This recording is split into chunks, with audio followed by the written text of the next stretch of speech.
Coming up on Network Africa.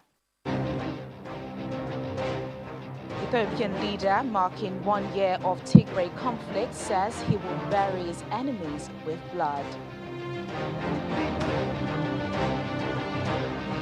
Joint UN Ethiopia rights team says all sides committed abuses in Tigray. Plus, Eswatini to set up national forum to solve crisis.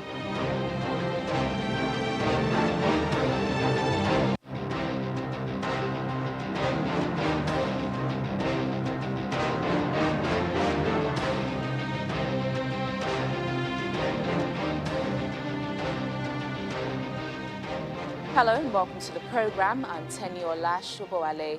Ethiopian Prime Minister Abiy Ahmed has pledged to bury his government's enemies with blood as he marked the start of the war in the Tigray region 1 year ago. Abiy, who was awarded the Nobel Peace Prize in 2019, was speaking a day after a state of emergency was declared in the country and with Tigrayan forces threatening to advance on the capital Addis Ababa. A moment of silence was observed at the candlelit ceremony to commemorate those killed on November 3rd, 2020, when forces loyal to the Tigray People's Liberation Front, including some soldiers, seized military bases in Tigray. In response, Prime Minister Abiy sent more troops to the northern region. The TPLF led Ethiopia's ruling coalition for nearly 30 years, but lost control when Abiy took office in 2018, following years of anti-government protests. Relations with the TPLF soured after they accused him of centralizing power at the expense of Ethiopia's regional states, an accusation the Prime Minister denies. Meanwhile, a new report states that all sides in Ethiopia's Tigray conflict have violated international human rights, some of which may amount to crimes against humanity. A joint investigation by the Ethiopian Human Rights Commission and the UN Human Rights Office said they could also be evidence of war crimes. The United Nations report accuses all sides of torturing and killing civilians, carrying out gang rapes and making arrests on the basis of ethnicity. It was released the day after Ethiopia declared a state of emergency. The investigation was carried out by the UN's Office of the High Commissioner for Human Rights and state-appointed Ethiopian Human Rights Commission. We have reasonable grounds to believe that during this period, all parties to the Tigray conflict have committed violations of international human rights, humanitarian and refugee law. Some of these may amount to war crimes and crimes against humanity. Civilians in Tigray have been subjected to brutal violence and suffering.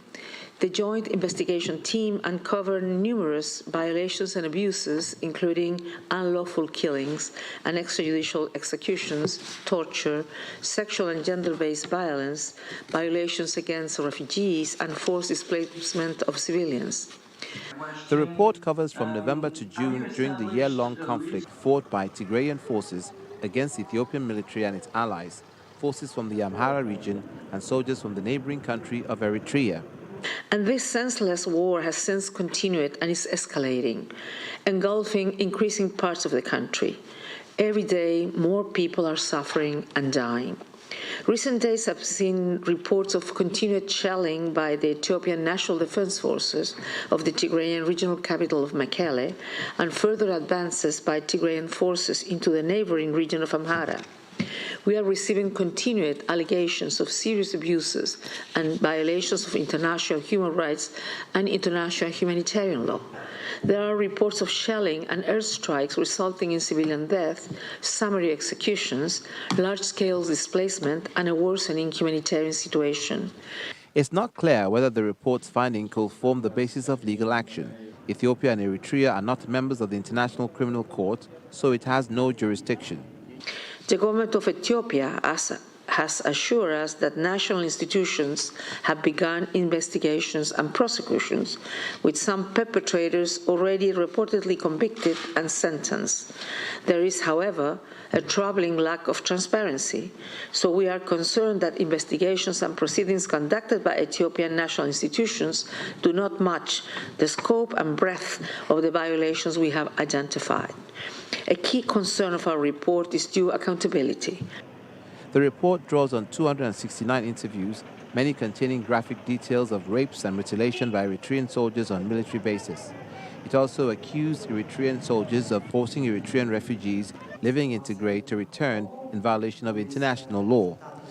Various acts of sexual and gender-based violence, including rape, gang rape, intentional transmission of HIV virus, were committed by all parties to the conflict.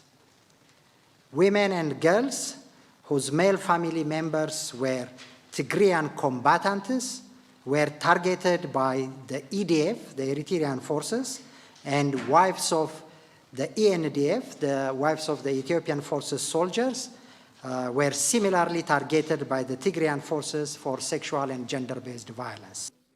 The war began a year ago after regional forces and Tigrayan soldiers in the National Army seized control of military bases across Tigray. They say the central government was about to move against Tigray after the region held its own elections, despite a government directive delaying them. The conflict has left over 400,000 people in Tigray facing famine, has killed thousands of civilians, and forced more than 2.5 million people in northern Ethiopia to flee their homes. In the meantime, the U.S. Embassy in Addis Ababa says the security situation in the country has worsened significantly and has advised its citizens to consider making preparations to leave the country. In a statement posted on the embassy's Facebook page, it warned its citizens against traveling outside the capital. Meanwhile, the UN Secretary General Antonio Guterres has called for an immediate cessation of hostilities as the stability of Ethiopia and the wider region is at stake. Well, some more developments. Ethiopia has said it's extremely disappointed over the U.S. move to withdraw a deal for duty-free exports to the U.S. The U.S. plans to suspend the duty-free rights under the Trade Pact for Ethiopia, Mali and Guinea over human rights and democracy concerns. On Tuesday, President Joe Biden, in a letter to the U.S. Congress, cited Ethiopia as being in gross violations of internationally recognized human rights. Mali and Guinea are being suspended over the coups that have taken place in recent months. But the Ethiopian Trade Ministry says the decision must be reversed by January the 1st next year.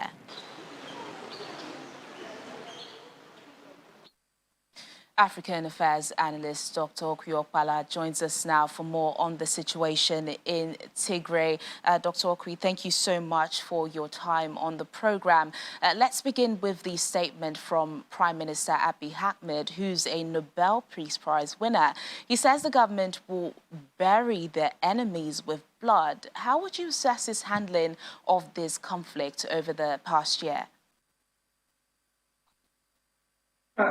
Teniola, you will recall that last year, about a year ago, when this conflict started, Abiy Ahmed also said that within a matter of weeks, the TPLF will be crushed and we will hear nothing about them again. 1 year later, the situation is getting worse.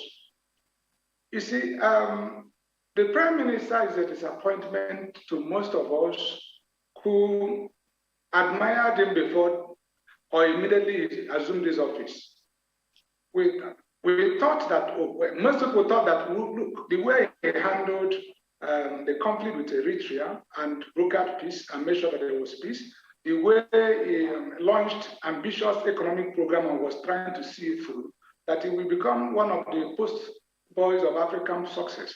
But then he had the desire to accumulate power, the desire to dominate and to crush all those who are in contestation for power within, has led to a serious issue, serious conflict that is trying to, that have already led to famine, afflicting over 700 people. Many people dying, atrocities brutalities, including ethnic cleansing and sexual violence being perpetrated across Tigray and in other parts of Ethiopia. So he has not handled it well. He has allowed his desire to dominate and to accumulate power to stand in the way of being a statesman, thinking for the long interest of Ethiopia and indeed Africa. And he is a big disappointment. He's a big disappointment.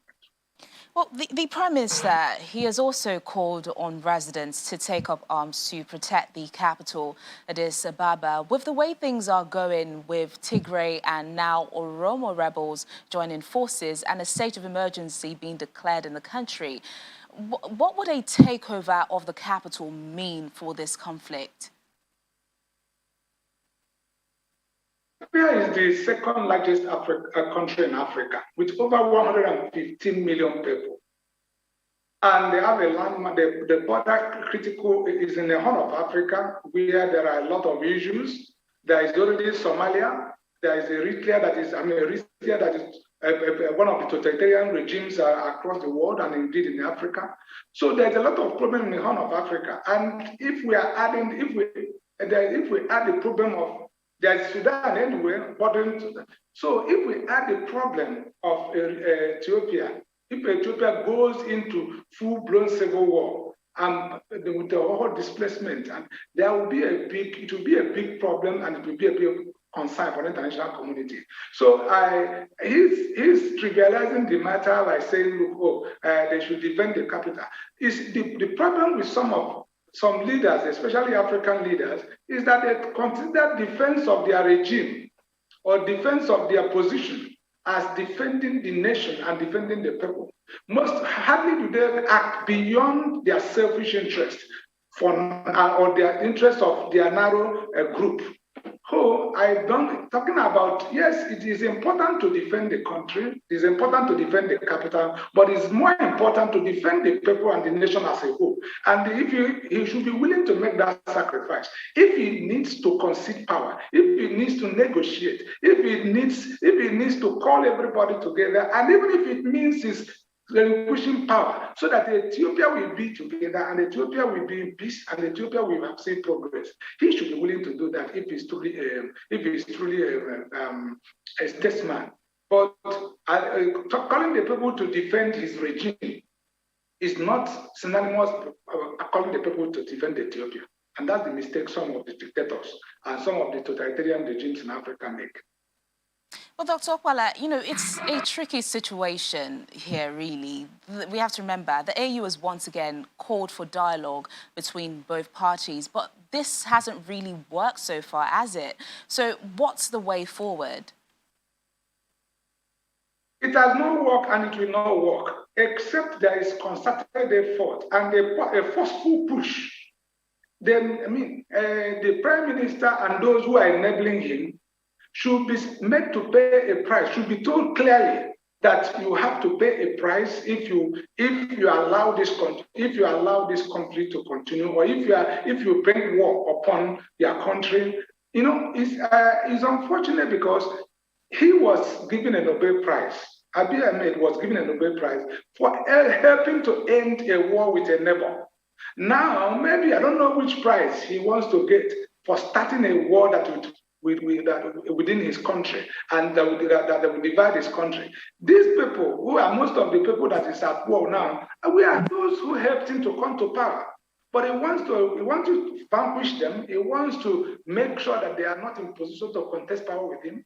And then this situation is growing. And I think the international community is not enough to say, to condemn and make resolutions. But the international community should act in a concerted manner to pass a very strong message. Although I will concede that in these years of Trumpism, when the international community acting in unison to stop situations from degenerating is becoming a bit more difficult now than it was maybe 8-10 years ago.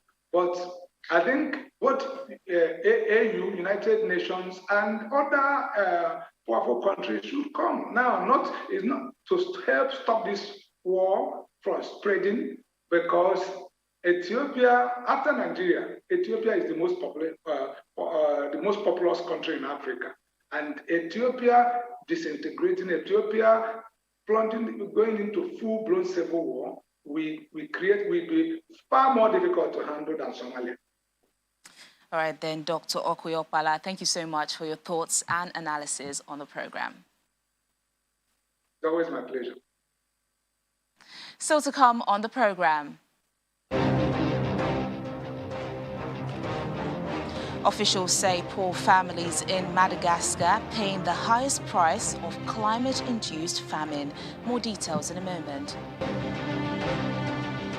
Thanks for staying with us. According to the UN AIDS Agency's executive director, the COVID-19 pandemic has disrupted health services in West and Central Africa in ways that could lead to a spike in HIV infections and AIDS-related deaths. Winnie Banyema says these are not good signs, but it's still not yet clear what the impact will be on deaths and new infections. In July 2020, UN AIDS had warned that COVID-19 could put the fight against HIV back by more than 10 years.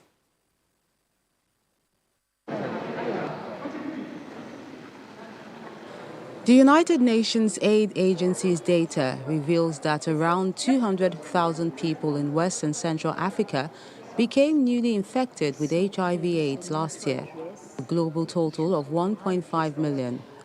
New infections in the region were growing fast amongst vulnerable groups that include young girls and women, sex workers, drug users and prisoners who don't always have access to preventive measures and treatment. UNAIDS Executive Director Winnie Banyema says the jury is still out on the extent of the impact of the coronavirus pandemic on HIV, but the agency is seeing examples of disruptions. We're quite worried that when all the data comes in, say for this year, that we might see a spike in new infections, and over a few years we might see more deaths. Why do we say that? Because we see, for example, that in a country like South Africa, the services for testing and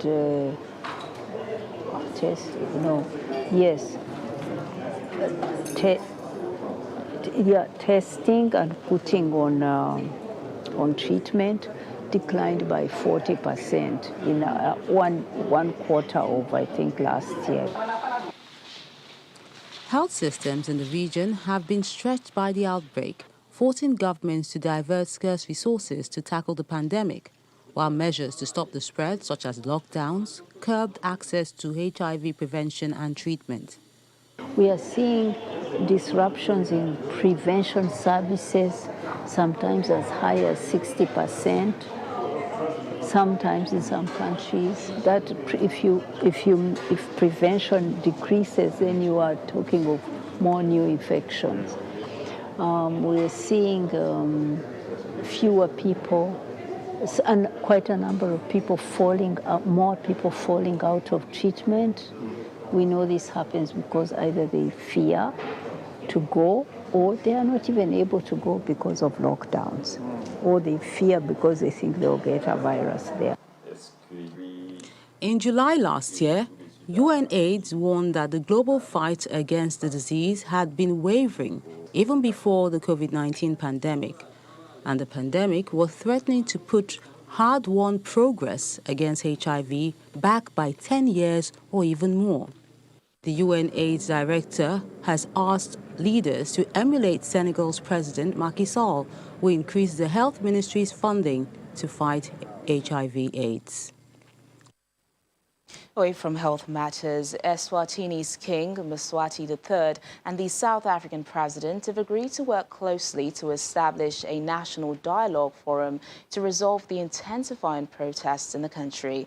It comes after the King met President Cyril Ramaphosa, who currently chairs the security organ of the Southern African Development Committee, to discuss the political and security development in Eswatini, formerly known as Swaziland. This follows several violent clashes between pro-democracy activists and security forces in recent months that have resulted in the deaths of nearly 30 people.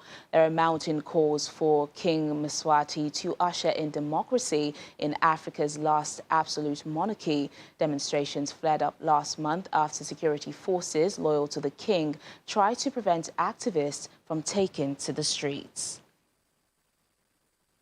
And in South Africa, scheduled power outages have affected the pace of vote counting following the local elections that took place on Monday. The electoral body had hoped to have counted 90% of the votes by Tuesday night, but only 58% had been counted by this morning. The chief executive of South Africa's electoral body, the Independent Electoral Commission, says officials are meeting to discuss the effect of the rolling blackouts on ballot counting.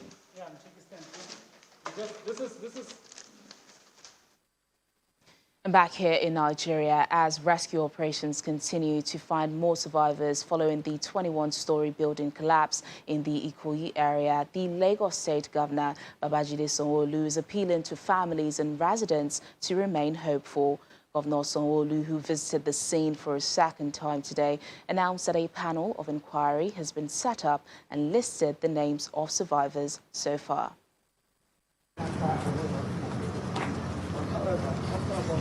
Governor Sanwo-Olu's first visit to the site of the collapsed building was in the early hours of the day, where he wanted to see the men who have been working day and night on the site. So what we need to do is ensure that we continue to encourage ourselves. A few hours later, the governor is back, this time to take a more detailed tour of the site. The governor emphasizes the need to keep hope alive at this time, that more survivors will be found. Enough men to continue to stay there for as long as it takes until, we can indeed rescue the last person out of the place. Hope is what is in short supply, but hope is what we all require right now. And so we need to be strong in hope and believe that indeed our loved ones are there, and they can still have oxygen to breathe. So we'll continue to do, the best that we can. This is not a typical search and rescue. This is not a typical building collapse. This is a total floor by floor, all coming down. There is no pillar in any form that is holding anything. It's a total drop, of floor by floor. And so it's really, really been a very tough, exercise that is being done here. But I want to also commend and thank all of our support. People think that it's only Lagos State that is there. We have, a full support from the private sector. We have a team from Julius Berger. We have a team from Kremborg. We have a team from CCCC. Of course, we have NEMA also. We have LASEMA. We have the fiscal planning end-to-end. And, of course, we have the Ministry of Health. So it's a multi-sectoral, multi-agency, multi-collaboration between the organized private sector and government, to see how we take this, forward. And it's been a strong learning and a lesson, for everyone. I'll be signing an executive order to put a legal backing to the independent inquiry panel that was set up to determine causes or cause of the collapse of the building under construction, whether there were full compliance with fiscal planning, building and building material laws in the state, to determine whether there was any supervisory or oversight lapse on the part of the regulatory authority in the state. Governor Sanwo-Olu also announced the names of the survivors that have been brought out so far. There's a gentleman called Junto Timileyi. He's 26-year-old. There's another one called Ahmed Kinleku. He's a 19-year-old male. He's from Cotonou. There's another gentleman called Sunday Monday. He's 21-year-old. He had a left fracture and some laceration. There's another gentleman called Adeniran Mayowa. He's a 37-year-old. He had some hip injury. There's a gentleman, Shola Bade Nuruddin. He's 33 years old. He has injury in the pelvic.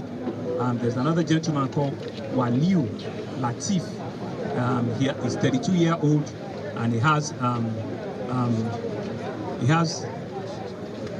So the three others, like I said, they've also been discharged, and they've gone home. But these 6 are still, within the general hospital under our care. While rescue efforts are still ongoing, many will expect that the panel will come up with its recommendations within the stipulated time. And now, while countries from all over the world gather for COP26, climate change famine shows no sign of abating in southern Madagascar.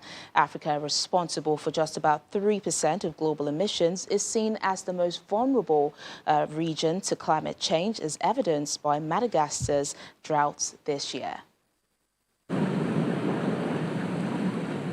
Severe hunger has hit over 1.1 million people, with 14,000 of them one step away from famine.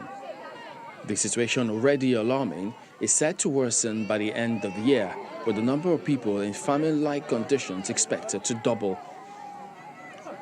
The drought has led to the complete disappearance of food sources, leaving families visibly famished and resorting to survival measures such as eating locusts, wild leaves, and cactus leaves, which are usually fed to cattle. Vulnerable children are bearing the brunt of the crisis, with malnutrition in under 5s expected to quadruple. This is what all the people in the village eat. It's been 5 years since there was any rain. Those who had herds of zebus have no more, because they have sold all their cattle. Look at our crops. There are no leaves growing, not even one. When you pass on the road, you can see it's dry. There are only sandy winds.